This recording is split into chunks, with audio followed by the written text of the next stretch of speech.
have a few medieval replica objects here today to show people who are coming to the medieval fun day in Chesterfield.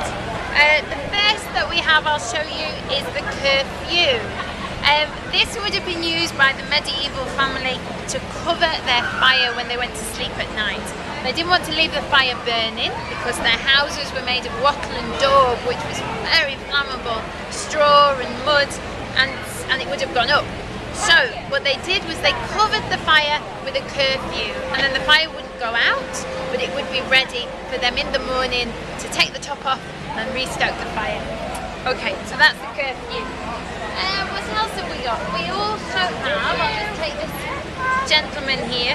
This is an aqua manile. Aqua for water and manile for hands. So this was a hand washer. This would have only been in very noble households, and they would have had this on the table, and it would be filled with water, and the servant would come round and pour some water onto the nobleman's hands so he could wash his hands before he was eating. We think of the medieval period as a really dirty time, but actually at meal times, medieval noble people were very, very keen on etiquette and cleanliness, so they would wash their hands before every dish that they ate, and that's what they would use.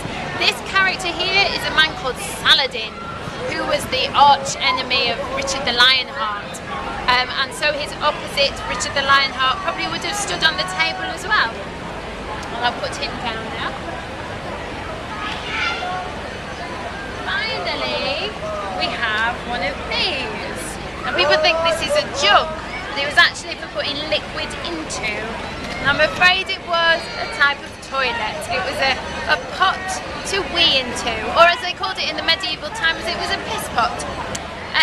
People would collect their wee in this, and then a gentleman would come around and collect that urine. Urine was used for all kinds of things in medieval times. It was used for leather tanning, it was used for fixing dyes in material, and it was also used for treating wool. So wee was a very, very useful thing and used in many industries.